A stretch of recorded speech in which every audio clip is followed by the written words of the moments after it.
Hai guys, Assalamualaikum. Selamat datang ke ASR TV. Macam biasalah, perkongsian untuk hari ini adalah mengenai update terkini mengenai pasukan kesayangan kita iaitu Sabah FC.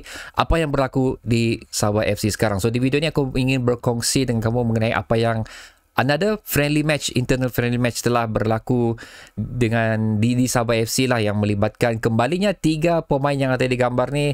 Tiga pemain yang telah beraksi dengan cukup bagus di saingan AFF Cup tempoh hari. So mereka telah kembali berlatih dan juga turun di dalam kesebasan utama untuk menjalani internal friendly match yang telah berlaku di Stadium Nikas, internal friendly match yang kedua. Dan seterusnya aku ingin berkongsi dengan kamu juga mengenai status Amri Yahya yang masih juga menjadi persoalan sekarang, sama ada beliau akan terus bersama kita ataupun tidak.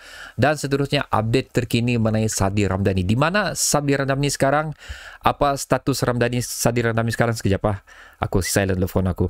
Apa status Sadi Ramdhani sekarang? Adakah dia kekal bersama kita ataupun tidak? So aku akan mulakan cerita mengenai kedua pemain tersebut, tu Amri dan juga Sadi, dan seterusnya aku ingin berkongsi dengan kamu apa yang berlaku di internal friendly match. Ada benda yang menarik lah ingin aku kongsikan kepada kamu. So jom kita mulakan.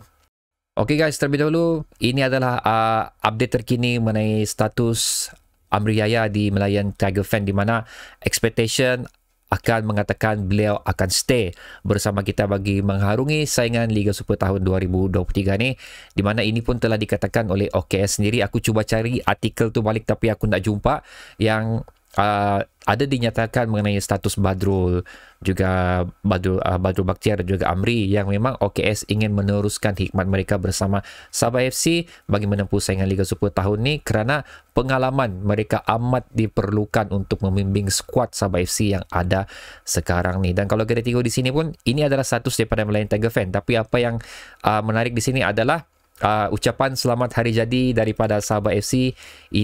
Gambar ini aku ambil daripada Sabah FC punya official Facebook page yang mengatakan happy birthday Amri Yahya lah. So ini kalau aku tak silap kena bagi 2 hours ago. So waktu video ini direkam, 2 jam sebelum video ini direkam. So aku ingin mengambil kesempatan ini juga untuk mengucapkan selamat hari jadi untuk Waam ke 40 berapa ni? 42, 41. Tahniah kerana kekal cergas dan nampak memang body build tu memang masih lagi nampak muda lah. So untuk Amri Yahya itu update terkini. So nampak gaya memang dia akan terus bersama kita untuk saingan Liga Super tahun ni. Cuma again kita tidak nampak kelibat beliau di training ground. Even 2 internal friendly match yang telah dilalui pun tidak ada kelibat beliau juga. Tapi aku harap memang aku harap dan aku yakin beliau akan terus bersama kita. Seterusnya guys, ada perkongsian mengenai Sadi Ramdhani. Ini memang macam ada clash sikit dia punya keberadaan Sadi dengan klub dengan Sabah FC ni. Pasal sekejap ya, sekejap tidak. Yang orang ni cakap confirm ya, lepas tu bila keluar lagi artikel yang aku baca di Google ni, macam ada berita lain lagi yang beliau mungkin tidak akan bersama Sabah FC. So apa yang aku ingin kongsikan kamu adalah mengenai 3 petikan artikel yang aku buat pencarian di Google yang ingin aku kongsi bersama kamu adalah yang berwarna purple tu, bukan yang berwarna biru. Aku start dari bawah dulu. Okey, ini adalah rujukan aku. Aku nak akan buka artikel ni pasal dia punya dia punya website ni tidak user friendly. So kalau aku buka ni dia akan jadi tidak teratur. So susah kita mau baca. Tapi aku akan bagi kamu ringkasan hasil daripada bacaan aku lah. Ini adalah title daripada Makan Bola yang mengatakan Ong Kim Sui kongsi status sebenar Sadi Ramdhani, di mana yang ni di mana di dalam ni mengatakan yang memang Sadi Ramdhani, OKS sendiri berkata yang memang Sadi Ramdhani akan terus bersama Sabah FC bagi tahun ini, persaingan Liga Super tahun ni, dan memang Sadil berada di dalam perancangan OKS untuk meneruskan hikmat Sadil bersama Sabah FC. Tapi ini kena tengok, ini 2 weeks ago. Okay, so ini adalah semalam berita yang dikeluarkan daripada suara.com. Kalau aku nak silap, ini adalah web page ataupun pautan daripada Indonesia punya artikel yang mengatakan di sini bahawa 2 individu lah, di mana satu ni memang pernah dikaitkan untuk bersama kita, iaitu Egy dan Sadil, yang sekarang ni berstatus tanpa klub.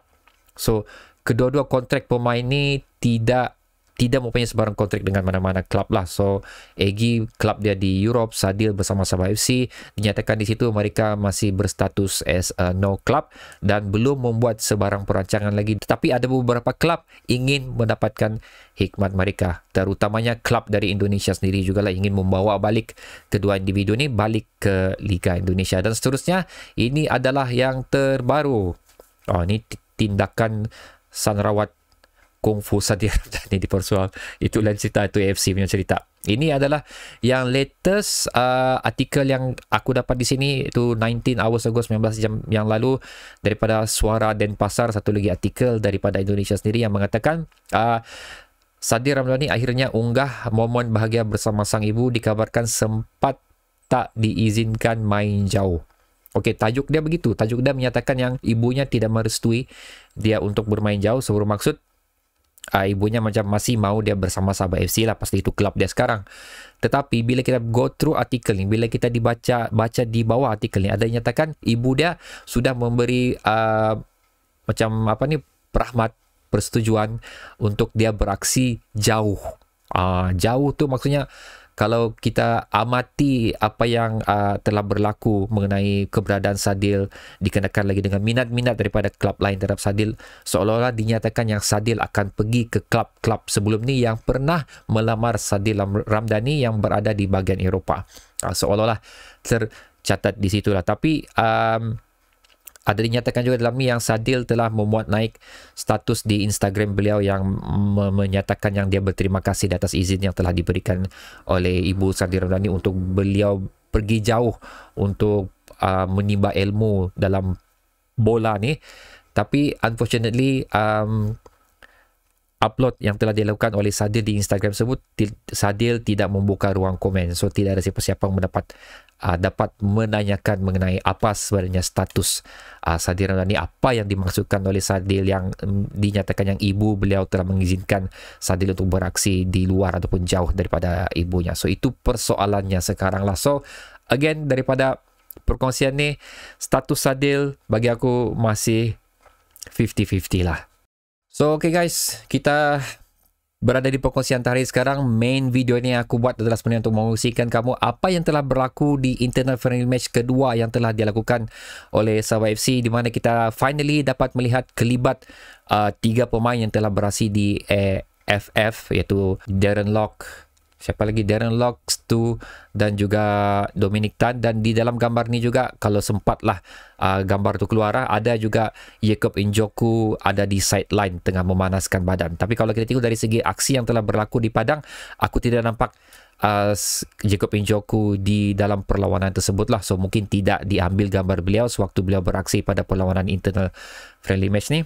Okey, apa yang berlaku pada perlawanan ini sekali lagi dibagikan kepada dua kumpulan, iaitu jersey merah dan juga jersey hitam, dan keputusan terakhir untuk jersey merah 5 dan jersey hitam 0, di mana gol telah dilakukan oleh Kumaran pada minit ke-6, Darren Lock 3 gol, hat-trick daripada Darren Lock pada minit ke-10, 15, 20, dan juga Rizal Ghazali. Tapi Rizal Ghazali tidak nyatakanlah berapa minit gol beliau.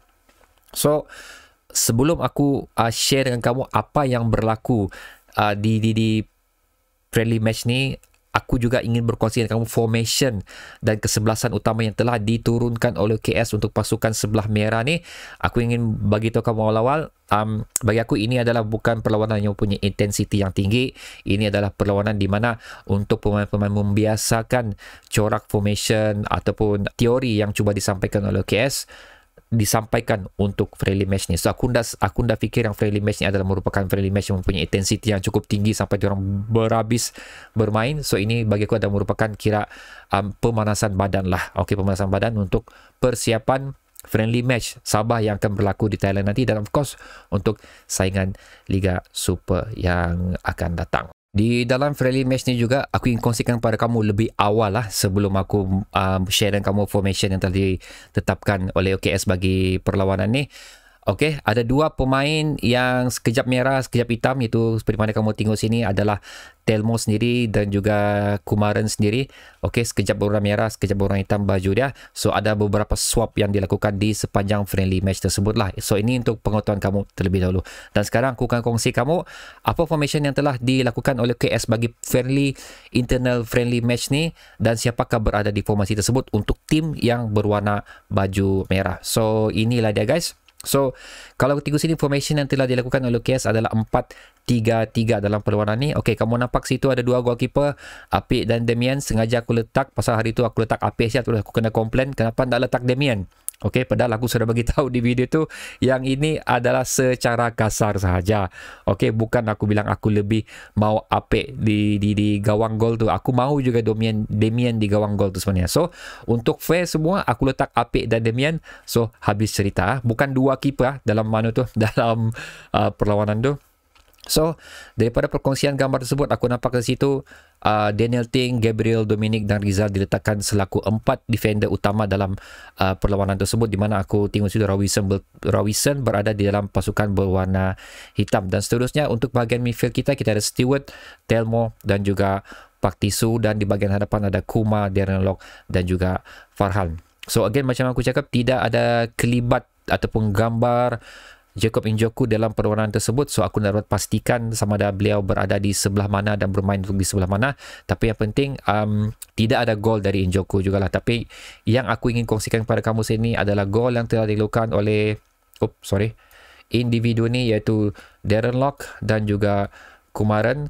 So nampak di situ kesarsian Kumaran dan juga Darren Lock masih lagi ada, dan pembelian yang cukup sesuai untuk mendapatkan dua player ini berada bersama Sabah FC, kerana dua player ini telah beraksi bersama-sama di PJ City sewaktu saingan Liga Super musim lepas, menunjukkan di sini keserasian mereka masih lagi berterusan, di mana ini boleh memberi advantage yang cukup bagus untuk Sabah FC bagi saingan Liga Super yang akan datang, di mana kedua-dua pemain ini telah menjaringkan gol. Macam tadi, Kumaran ada 1 gol dan juga Darren Lock ada 1 gol, dan Farhan diletakkan selaku winger, sementara status Sadil kita tidak tahu di mana apa keputusan Sadil sekarang. So Farhan mengisi kekosongan yang aku boleh cakap ditinggalkan oleh Sadil buat masa ni lah.